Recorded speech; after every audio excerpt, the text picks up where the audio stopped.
Ici Satou. Dans le Japon moderne, il est courant que les familles ordinaires aient un nom de famille, mais les gens ordinaires n'en ont souvent pas dans les jeux vidéo, à cause de concepteurs de jeux comme Monsieur Tub qui trouvent ça pénible d'en inventer.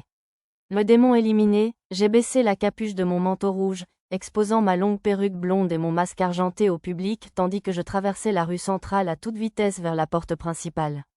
La perruque et le masque étaient conçus pour rester en place même en courant, donc ce n'était pas un problème. Des centaines de gobelins se battaient encore à la porte principale pour envahir la ville. Cependant, ils tentaient maintenant d'échapper aux géants de la forêt déchaînés à l'extérieur de la ville. Ballon Kyubushu, la magie de l'eau de Mia projeta les gobelins par-dessus la porte. Arisa et Nana étaient aux côtés de Mia, et les filles Beth et Mademoiselle Karina étaient près de la porte. Otto était dans la tour au sommet de la porte avec de nombreux soldats civils, tandis que Lulu répartissait les tâches à l'auberge. Les gobelins lançaient des pierres par-dessus la porte, mais Nana les bloquait avec son bouclier, et le sort de magie psychique d'Arisa, coup mental, assommait les petits lutins. Les filles Beth et Mademoiselle Karina terrassaient tous les ennemis qui s'aventuraient dans la ville sous le sort de Mia. Les autres soldats les couvraient à l'arrière. Je passais derrière Mia tandis qu'elle avalait une potion magique de récupération, s'arrêtant devant la porte du château. Madame Karina, qui est-ce? Un héros, répondis-je d'une voix forte, grâce à ma compétence, ventriloquie.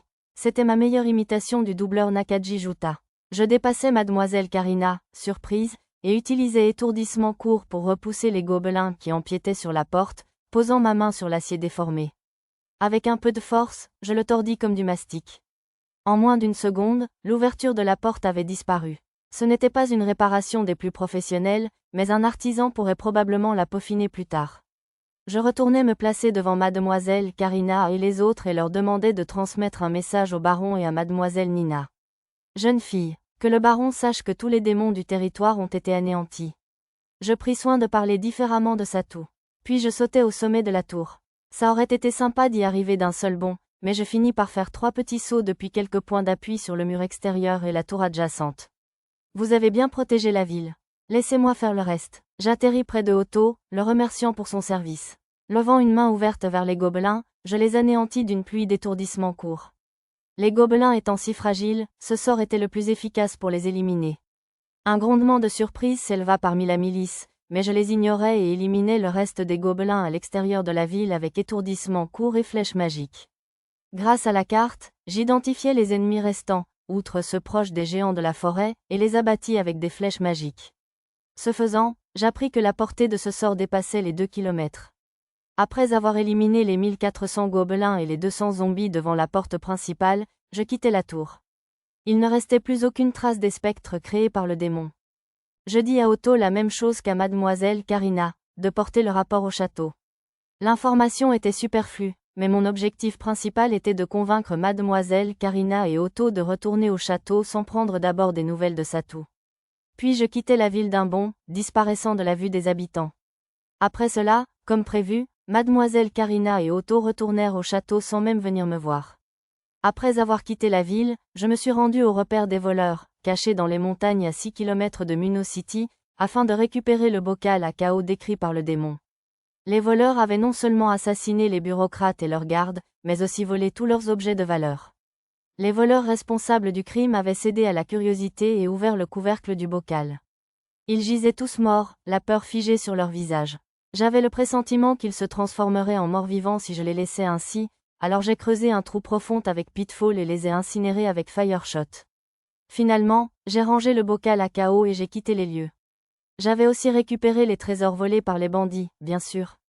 Je pensais qu'ils pourraient être utiles à la reconstruction de Muno City.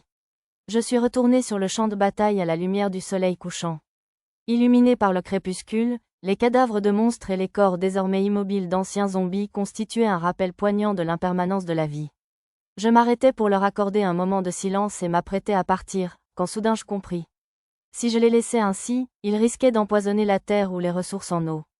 Si je me souvenais bien, il y avait un passage dans un roman de voyage temporel des royaumes combattants que j'avais lu où des villageois mouraient de maladie en débarrassant les cadavres. Je suppose que je peux tricher un peu avec ma carte et mon stockage. J'ai marqué les cadavres sur ma carte et les ai configurés pour qu'ils apparaissent sur mon radar sous forme de points jaunes. Ensuite, j'ai parcouru le champ de bataille en me guidant sur les points jaunes de mon radar, récupérant chaque corps dès qu'il était à portée du stockage. J'ai perdu le compte du nombre de balles que j'avais tirées. Finalement, alors que le crépuscule tombait sur le champ de bataille, j'ai fini de tous les récupérer. C'était assez fatigant. Les cadavres de monstres étaient bien conservés dans le stockage, mais les corps humains devaient être rendus aux familles endeuillées de la ville. J'ai trié les cadavres dans le stockage selon leur ancienne condition, les déposant dans des fosses d'1,20 m de profondeur creusées par magie. Leurs proches pouvaient décider de les incinérer ou de les enterrer. Après un autre moment de prière silencieuse, j'ai quitté le cimetière. Mon travail enfin terminé, je me suis faufilé en ville à la faveur de la nuit, retournant dans la chambre de l'auberge où tout le monde m'attendait. C'était après avoir retiré mon déguisement et mon titre de héros, bien sûr. Je suis de retour. Bon retour, maître, dit Lisa, et tout le monde fit de même. Bon retour, on était inquiets, monsieur. Pochi et Tama s'inquiétaient pour moi depuis le début. Ils me grimpaient dessus, frottant leur visage contre ma tête. Leur soulagement céda bientôt la place à la fatigue, et ils commencèrent à s'assoupir en s'accrochant à moi. Je leur caressais la tête et les allongeais sur le lit. Maître, ici. Lulu me rendit le sac de garage et la pierre sacrée. Elle était restée dans cette pièce à les activer encore et encore pour empêcher les monstres envahisseurs de se propager en ville. Bravo, Lulu. Je lui tapotai doucement la tête pour la remercier de son travail acharné en coulisses. Lulu sourit avec une pointe de fierté. Héros? Mia marmonna quelque chose et pencha la tête. Peut-être voulait-elle me demander si j'étais vraiment un héros et non un colporteur? Mia a deviné que c'était toi avant même qu'on dise quoi que ce soit. Elle a dit qu'un esprit le lui avait dit, m'expliqua doucement Arisa à l'oreille. C'était bien beau, mais j'aurais apprécié qu'elle n'essaie pas de me lécher l'oreille au passage. Était-ce la dryade de cet esprit dont elle parlait? Comme j'avais encore le titre de héros quand la dryade m'a aidé à m'échapper du berceau, elle l'avait probablement deviné à ce moment-là. Je devrais lui demander de ne pas trop en parler la prochaine fois que nous nous reverrions. Maître a acquis le titre de héros et une épée sacrée en combattant mon ancien maître pour sauver Mia, je vous le rapporte. Nana expliqua la situation à Mia pour moi. Ce n'était pas tout à fait exact, mais l'elfe semblait satisfaite de ce récit, alors j'en restais là. J'étais un peu trop fatiguée pour me donner la peine de clarifier les choses de toute façon. Maître, j'ai besoin de plus de magie, je vous prie. Désolé, mais pouvez-vous utiliser une potion magique pour l'instant? Je m'en occuperai demain matin. En temps normal, j'aurais été ravie d'aider, mais je n'étais pas vraiment d'humeur à le faire pour le moment. Malgré son air inexpressif, Nana avait l'air abattue d'un chiot abandonné. J'ai dit à tout le monde de garder le secret sur mon statut de héros, et nous avons décidé de passer la nuit ici, à l'auberge. Pochi et Tama ignoraient encore que j'étais le héros.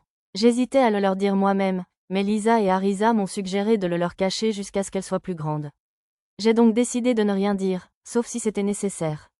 Nous ne devions pas nous retrouver mêlés à de graves conflits à l'avenir, alors je doutais que cela pose problème.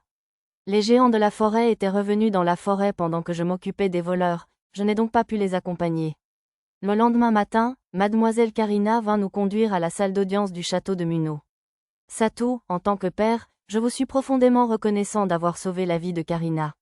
Et en tant que seigneur, je vous remercie pour votre immense contribution à la victoire contre le démon. Ce furent les premiers mots du baron à mon intention en entrant dans le château. Pourtant, n'aurait-il pas fallu procéder dans l'ordre inverse? Mon Dieu, quel baron dévoué! Après cela, mademoiselle Nina se joignit aux nobles pour nous remercier à maintes reprises d'avoir sauvé la baronnie de sa grave crise. Finalement, elle prit la parole pour discuter de ma récompense pour avoir sauvé le territoire. Nous vous remettrons certainement une médaille d'honneur plus tard, mais nous vous devons une dette immense.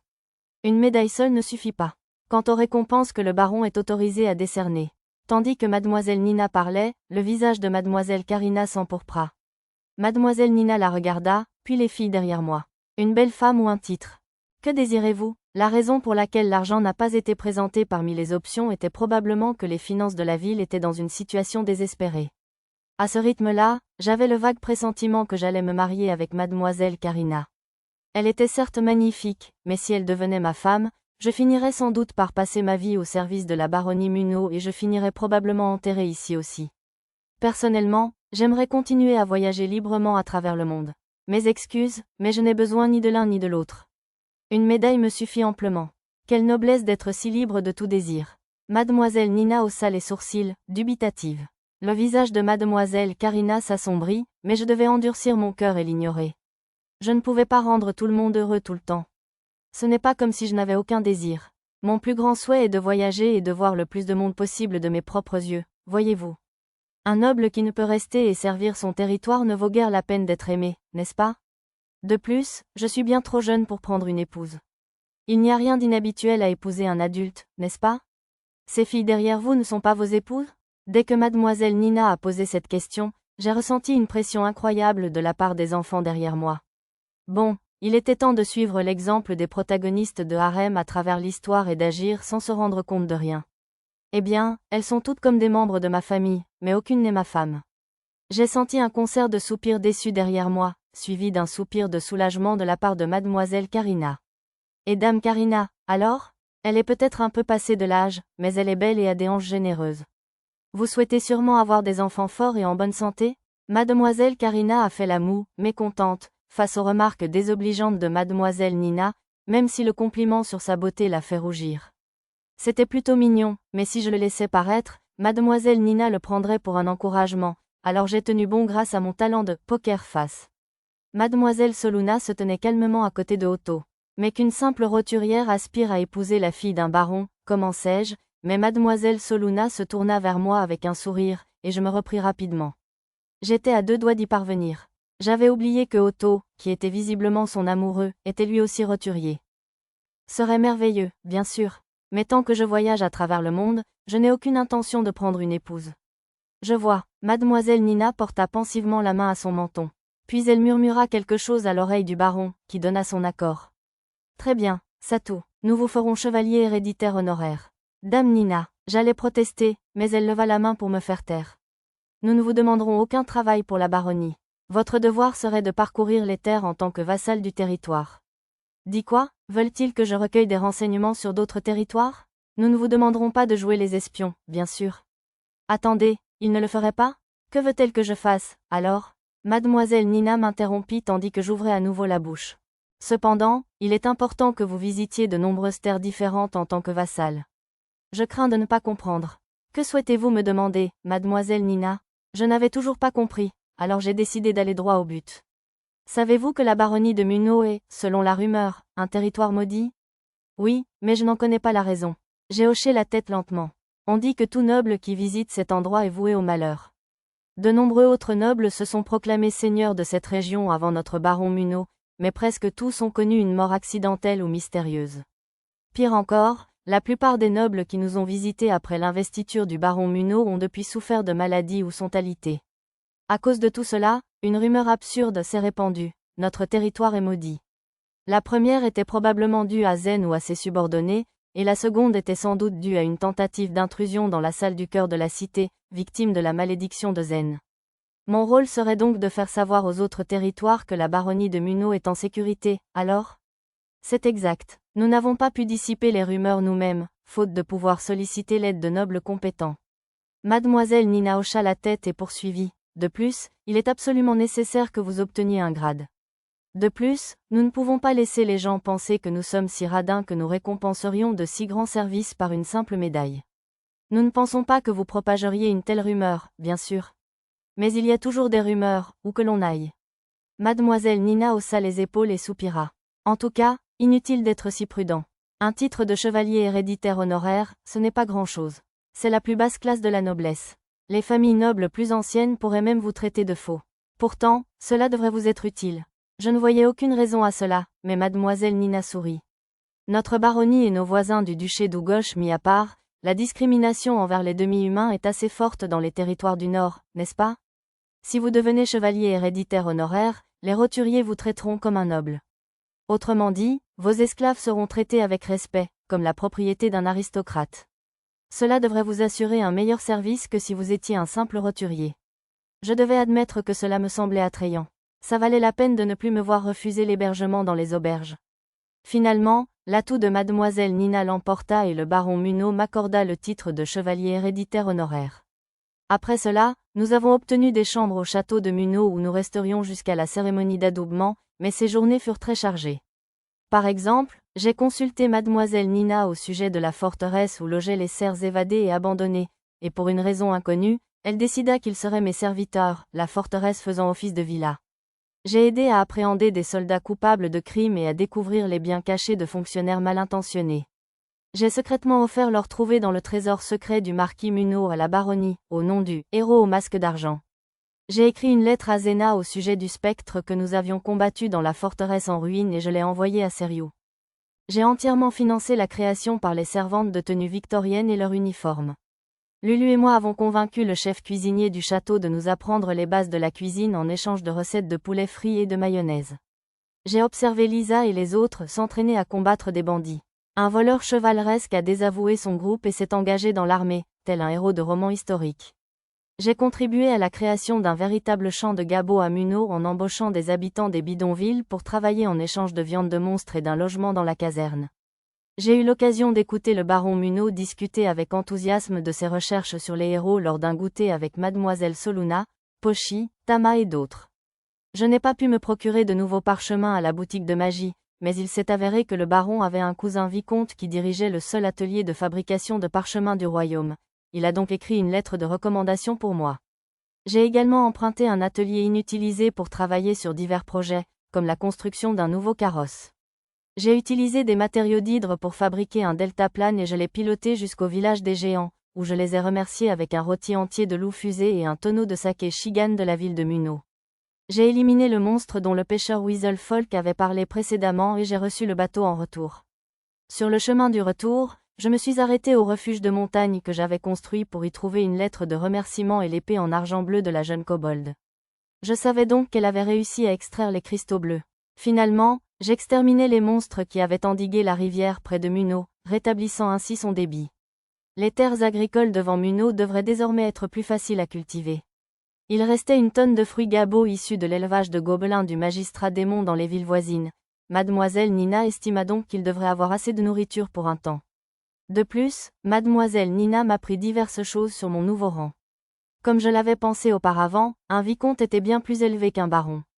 La noblesse honoraire d'une génération était techniquement traitée de la même manière que la noblesse permanente, je pouvais donc envisager l'ordre comme suit, vicomte, vicomte honoraire, puis baron. Lorsque je demandai pourquoi le vicomte honoraire Nina serait le magistrat du baron Munro, elle répondit que c'était parce qu'il était le seigneur d'un territoire. Elle expliqua ensuite que dans le royaume de Shiga, la coutume était de traiter tout seigneur avec autant de respect qu'un comte, quelle que soit sa position d'origine. C'était probablement dû au cœur des cités. De plus, puisque le baron Munro avait pris le contrôle du cœur des cités, où était devenu le véritable seigneur, comme disait mademoiselle Nina, il serait officiellement promu comte lors de la prochaine assemblée du royaume. Dans ce cas, cette situation confuse d'inversion de rang serait également résolue. Avez-vous des préférences concernant votre nom de famille? Mon nom de famille? 10 jours après la décision de m'accorder le titre de chevalier héréditaire honoraire, je fus convoqué dans le bureau de mademoiselle Nina et chargé de décider de mon nom de noble. D'après elle, elle avait finalement obtenu l'approbation de son dossier d'urgence et préparait ma cérémonie d'adoubement. Un titre de noblesse honoraire est limité à une génération, n'est-ce pas? Un nom de famille est-il vraiment nécessaire? Il ne s'agit en effet que d'une génération, mais un nombre surprenant de maisons continue de recevoir des titres honorifiques pendant de nombreuses générations. J'acquiesçai pensivement à son explication. Exact. Même si un noble d'une seule génération est considéré comme un parvenu, il a toujours plus d'argent qu'un noble pauvre ou déchu. Il existe des territoires où l'on peut acheter un titre avec de l'argent, et on peut offrir une excellente éducation à ses enfants, après tout. Arisa, qui aidait mademoiselle Nina avec les formalités administratives, intervint derrière une pile de documents. Comme mademoiselle Nina avait éliminé tant de fonctionnaires corrompus à son retour au pouvoir, le gouvernement manquait de main-d'œuvre. Au début, Arisa se contentait de livrer les objets perdus aux fonctionnaires, mais elle comprit en constatant leur emploi du temps chargé et proposa son aide en triant les documents administratifs. Puis, naturellement, elle passa du tri à l'aide administrative, pour finalement se retrouver assistante de mademoiselle Nina. Apparemment, Arisa avait un don pour la comptabilité. Est-ce qu'Arisa est serviable? Oui, au point que j'aimerais que vous la laissiez ici pour qu'elle travaille comme assistante. Oh là là, ce ne serait pas possible. Je suis entièrement dévouée à mon maître, corps et âme. Arisa m'a adressé un clin d'œil exagéré, alors j'ai levé les yeux au ciel et lui ai tapoté la tête. Bon, je suis sûre que tu ne peux pas en trouver un sur le champ, n'est-ce pas? Je te laisse quelques jours pour te décider. Et si tu prenais, par exemple, Tachibana?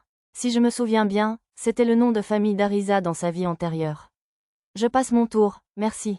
Oui, je crois qu'il existe déjà un chevalier héréditaire nommé Tachibana. Tu peux te renseigner auprès de l'officiante Yuyurina pour savoir si un nom de famille est disponible.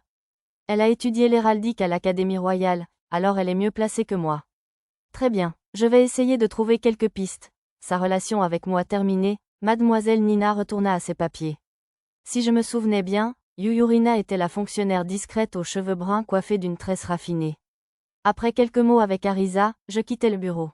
Je me creusais la tête pour trouver un nom de famille approprié en arpentant le couloir, mais rien ne me vint à l'esprit. Bien sûr, il y avait mon vrai nom de famille, Suzuki, mais mon nom dans ce monde sonnerait tellement japonais que je risquais de l'oublier, alors je décidai de ne pas le choisir. Comme vous l'aurez deviné d'après mon nom de personnage, j'avais toujours été assez arbitraire dans mes noms, alors je décidai de sonder tout le monde.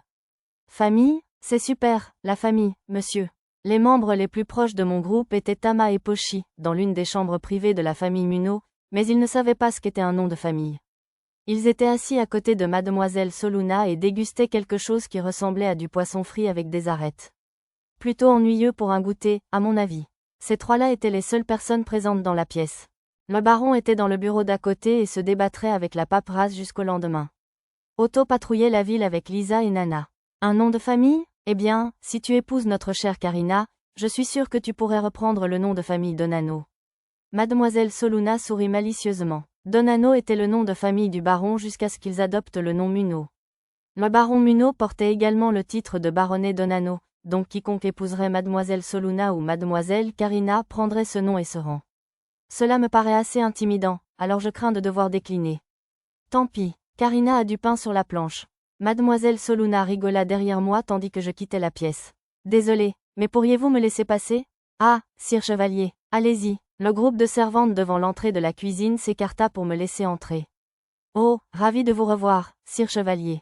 Bienvenue, maître. Lulu, qui faisait frire quelque chose avec la chef cuisinière, mademoiselle Gert, se tourna vers moi. C'est une belle couleur, dis-je. Je trouve le feu un peu trop fort, cependant.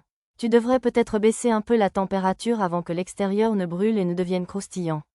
Ah, je suis désolée. J'ai remplacé Lulu pour ajuster le feu.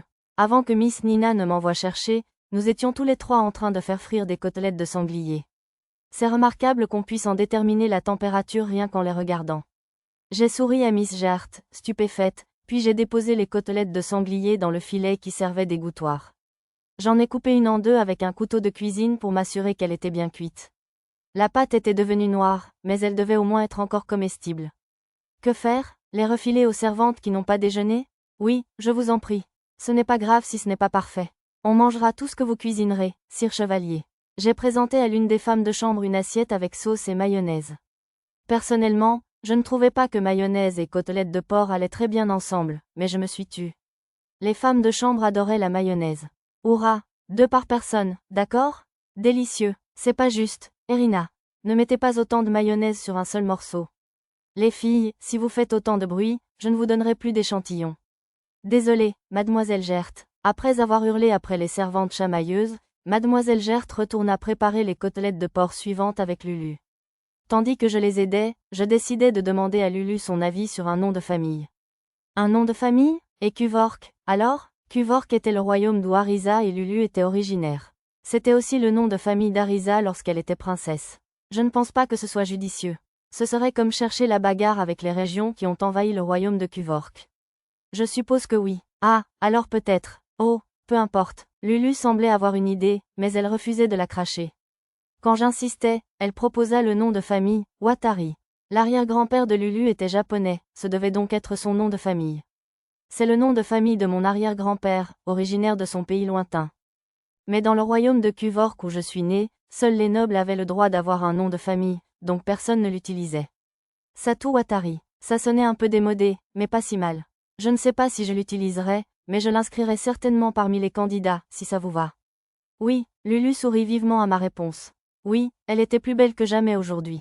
Après avoir montré à Lulu et à mademoiselle Gert quelques astuces pour faire frire de délicieuses côtelettes de porc, je me suis rendue dans le jardin où Mia jouait de la musique. J'ai traversé la pelouse arrière, où d'innombrables draps ondulaient au vent, et me suis dirigée vers l'ombre de l'arbre préféré de Mia, dans l'espace privé du baron. Peut-être était-ce parce que le baron pouvait désormais utiliser le cœur de la ville, mais cet endroit semblait toujours agréablement chaud. Satu. Salut, Mia. 2 petits animaux s'étaient rassemblés autour de Mia tandis qu'elle jouait du luth au soleil. Lorsqu'elle m'aperçut et se retourna, son mouvement fit sursauter les petits oiseaux et les écureuils, qui s'enfuirent, paniqués. Mia ne sembla pas s'en soucier particulièrement et tapota simplement le sol à côté d'elle pour que je m'assoie. Je lui demandai son avis sur le nom de famille. Bolénan. Ce devait être le nom de famille de Mia, ou plus précisément, le nom de son clan. Je ne pense pas pouvoir prendre le nom d'un autre clan, Mia. Les chefs du village elfique m'en voudraient. Mia gonfla les joues, mais je lui redonnai le moral en lui tendant un prototype de crêpe. J'avais découvert comment faire de la crème fouettée en barattant du beurre, alors j'avais immédiatement essayé de faire frire des crêpes. J'avais aussi acheté de la levure chimique, alors j'avais tenté de préparer diverses pâtisseries pendant que j'avais accès au four du château de Munau. Tout en dégustant le dessert avec Mia, je lui demandais de m'apprendre des noms de plantes et d'animaux comme noms de famille potentiels. Aucun ne me semblait convenir, alors je promis d'en ajouter quelques-uns à la liste et je partis. Maître, je suis de retour, je vous rapporte. Nous avons reçu les plumes traitées, maître. Nana et Lisa descendirent de cheval pour me débriefing. J'avais chargé un artisan de la ville de préparer des plumes pour une courte pointe.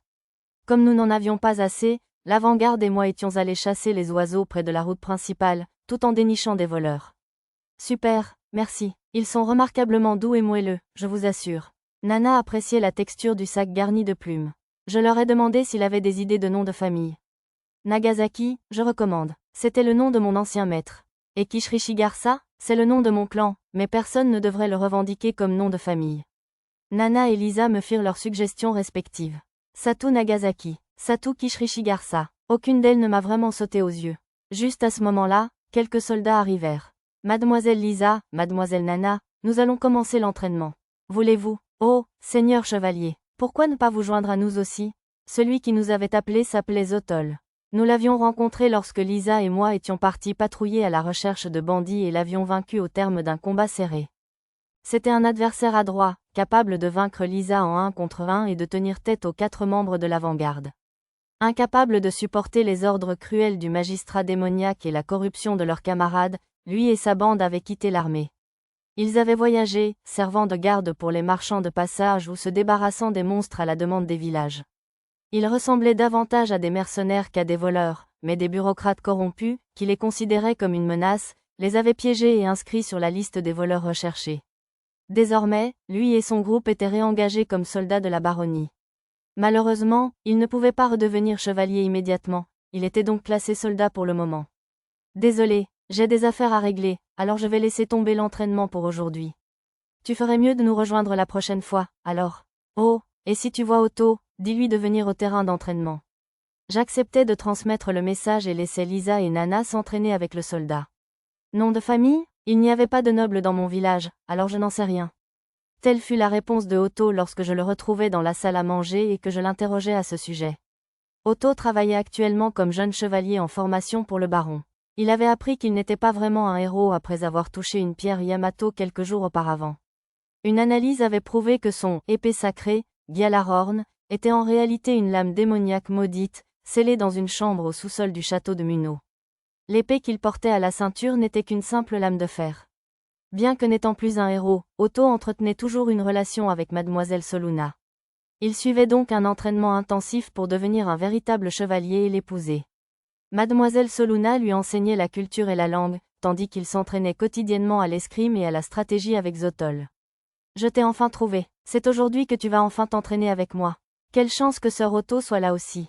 Mademoiselle Karina apparut dans la salle à manger, vêtue de la même chemise et du même pantalon que les soldats. Essaies-tu de fuir ton professeur d'étiquette pour t'entraîner à nouveau? Mais bien sûr que non. Aujourd'hui est consacré exclusivement à l'entraînement au combat. Ce jour-là n'était pas prévu dans le programme que Mademoiselle Nina avait établi pour l'éducation de Mademoiselle Karina. Soit dit en passant, son professeur d'étiquette était Mademoiselle Soluna.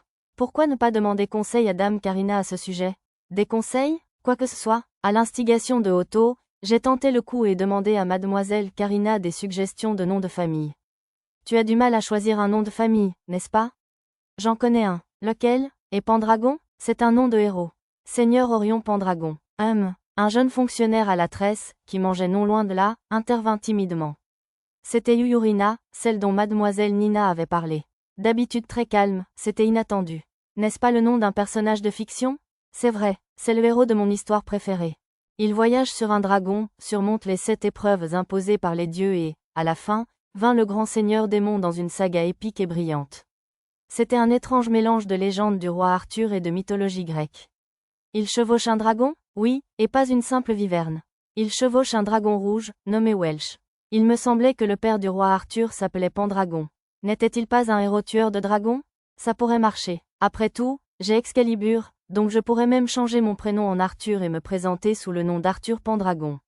Après 2 jours de réflexion, j'ai finalement choisi un nom de famille. Confère la noblesse, Jojaku. Dans une salle du château de Muno réservée aux cérémonies de noblesse, j'ai reçu mon grade de noblesse du baron Muno.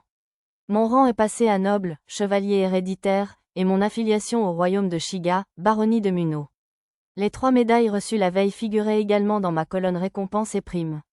Bien sûr, j'avais aussi reçu des médailles physiques pour témoigner de mes honneurs aux autres lorsque j'étais habillé de façon formelle.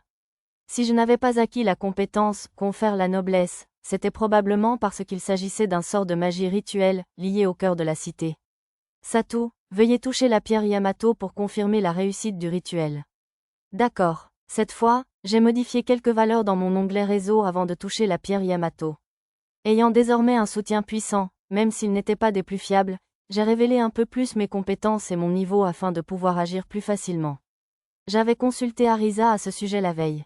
Une fois la cérémonie terminée, Mademoiselle Nina a conduit les filles du baron et mes enfants dans la pièce. La dernière à entrer fut la fonctionnaire Yuyurina. Bon, commençons. Ordre des noms Meimei, Satou Pendragon. La jeune femme autresse a invoqué nerveusement sa compétence, ordre des noms. Plus grand que compétence acquise, ordre des noms, le nouveau nom m'a été attribué sous les yeux de tous.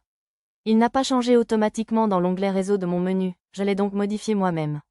Ensuite, nous avons utilisé une pierre Yamato pour confirmer le changement et créer une nouvelle pièce d'identité. Contrairement au papier des roturiers ordinaires, mes informations étaient désormais gravées sur une plaque d'argent. Karina Pendragon, hein? Pas mal, si je puis me permettre. J'ai entendu des remarques dérangeantes, mais j'ai fait semblant de ne pas entendre. Elle avait murmuré si bas qu'à part moi et mon dondouille fine, seul Raka l'avait probablement entendu. Arisa Pendragon, ça ressemble un peu trop à Arthur, mais au moins, ça a du punch. Arisa sourit intérieurement, se tapotant le menton tout en complotant. Ce serait bien qu'on s'appelle Lulu Pendragon un jour. Et toi, Lulu? Bien sûr, Lulu avait murmuré doucement comme Mademoiselle Karina. Personne d'autre que moi ne pouvait l'entendre. Pochi Pendragon, monsieur. Tama Pendragoon? Pochi et Tama tournoyèrent autour de moi pour me féliciter. S'il avait eu des ailes, il se serait probablement envolé dans le ciel sur le champ. Très élégant, maître. Lisa essuya les larmes au coin de ses yeux, submergée par l'émotion. Monsieur Bolénan. Mia n'avait pas encore abandonné. Maître Pendragon. Comment dois-je vous appeler, je vous demande? Juste maître, dit Janana. À bientôt, Sir Satou Pendragon, chevalier héréditaire. Au plaisir de travailler avec vous. Tout le plaisir est pour moi, vicomte Nina Lotel. Mademoiselle Nina me tendit la main pour me serrer la main. J'ignorais jusqu'à présent que c'était aussi une pratique courante en ce monde. On n'ajoutait pas le mot honoraire pour annoncer la noblesse de quelqu'un à voix haute. Cependant, je devais me présenter comme chevalier héréditaire honoraire Satou. Me tenant toujours la main, Mademoiselle Nina me donna une autre tâche. Assure-toi de choisir un blason avant de partir, toi aussi. Il me faut un blason, moi aussi. Nous avons finalement décidé que je recevrai des cours de haute société et d'héraldique, dispensés respectivement par le baron et Yuyurina, à partir du lendemain. Il va sans dire que j'ai acquis les compétences sociabilité et héraldique au passage. Pour mon blason, j'ai finalement opté pour un dragon tenant un stylo comme une lance. J'étais un peu inquiet du complot visant à ressusciter le souverain d'or, ou je ne sais quoi, mais le bocal à chaos, clé de ce rituel, était en sécurité dans la réserve. J'espérais donc que nous pourrions au moins explorer la vieille capitale en paix. Bien sûr, je ne pouvais pas exclure qu'il soit ressuscité d'une autre manière, alors je devais me préparer au cas où. Apparemment, ma vie dans ce monde parallèle va rester aussi trépidante que jamais. Profil de réseau statut nom. Satou Pendragon race. Humain niveau, 30 affiliations. Royaume de Shiga, baronnie de Muno profession. Aucune classe, noble, chevalier héréditaire. Titre. Aucun compétence. Maniement de l'épée, tir à l'arc, combat au corps à corps, lancer, évasion, cuisine, calcul, transmutation, fabrication d'outils magiques, estimation, marchandage, sociabilité, héraldique, récompense et prime. Médaille de cobalt radieux de la baronnie de Muno, médaille de première classe de l'armée de la baronnie de Muno, médaille d'honneur civique de la ville de Muno.